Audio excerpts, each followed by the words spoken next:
وقد انتهينا من الباب الأول باب الكلام وما يتألف منه،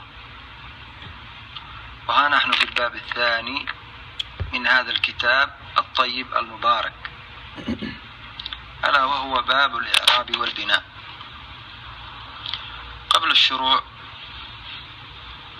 في الباب وما يحتويه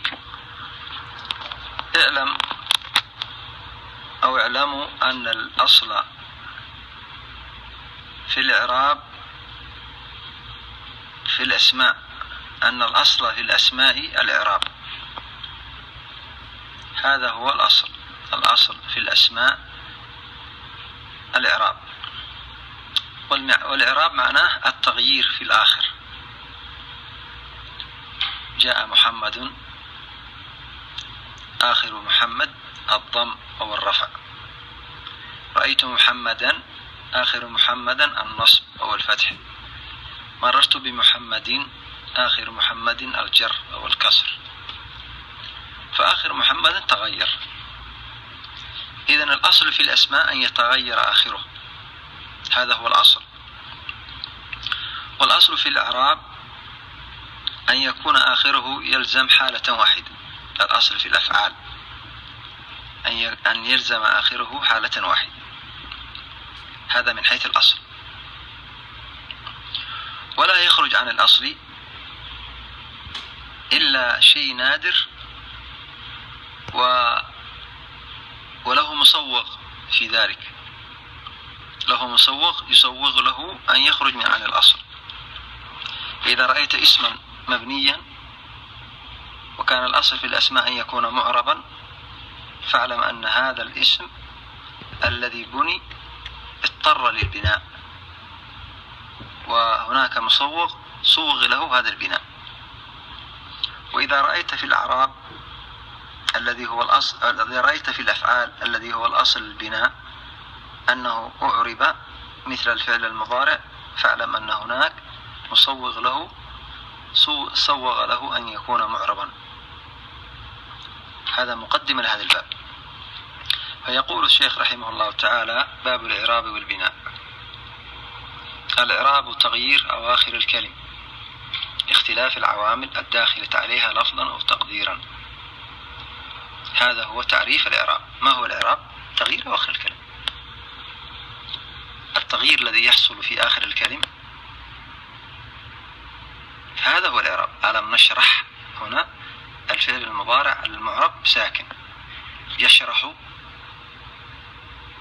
يعني ألم نشرح الفعل المضارع آخره مجزوم، يشرح الآن رفع بالضم تغير، لن يشرح بالنصب تغير. فهذا التغيير هو الإعراب.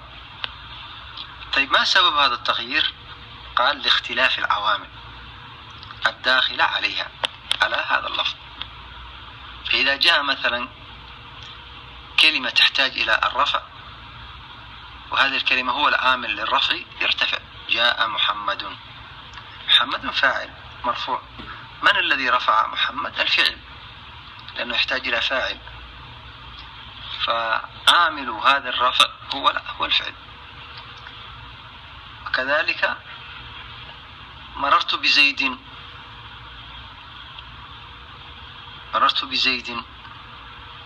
زيد هنا الدال كسر، وتجد في بعض الجمل جاء زيد رفع. ما السبب؟ السبب هو الباء. الباء هو العامل لهذا الاسم، فجعل فيه التغيير. إذن التغيير أواخر الكلمة هذا هو الإعراب. ما سبب هذا الإعراب؟ اختلاف العوامل، العامل الذي يختلف.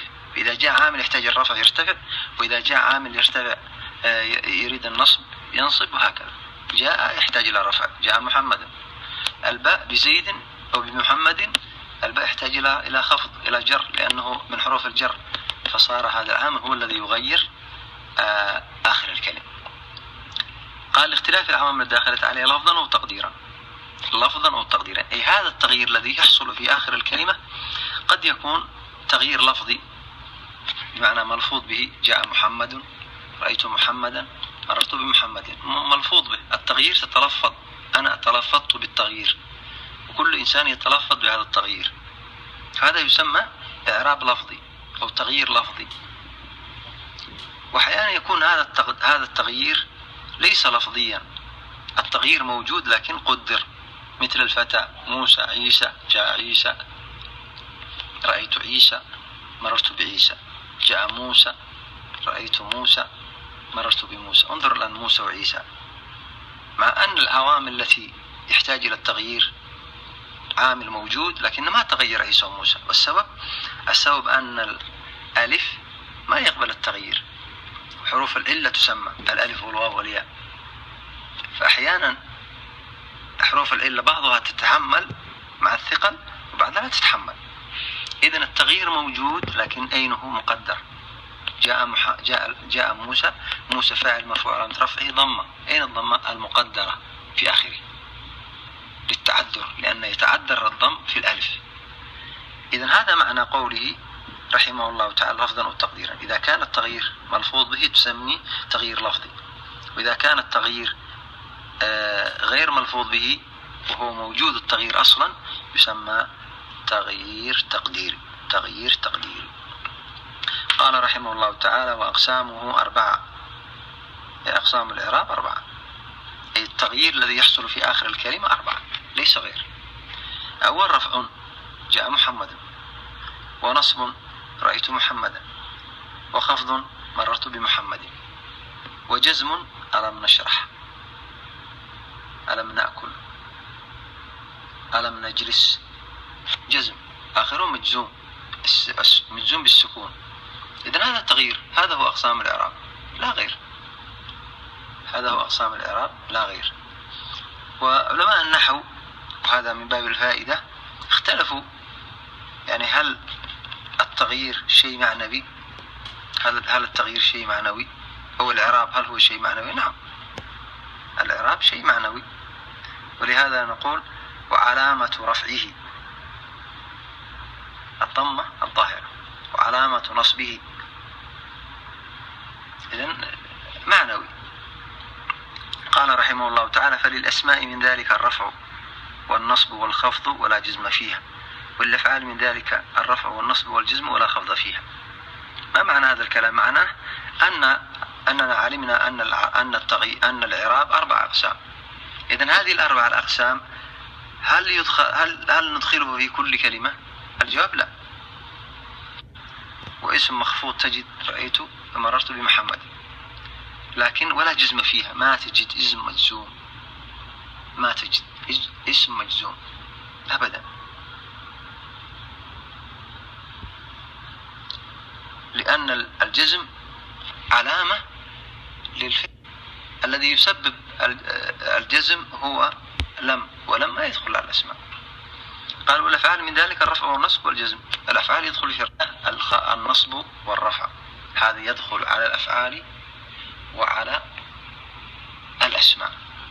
تجد الاسم منصوب ومرفوع، والأفعال منصوب ومرفوع، وعلامة خاص بالاسم وهو الكسر، خاص بالاسم وهو الكسر، وعلامة خاص بالجزم بالفعل وهو الجزم. إذن اقسم علامات الإعراب إلى 3 أقسام: الرفع والنصب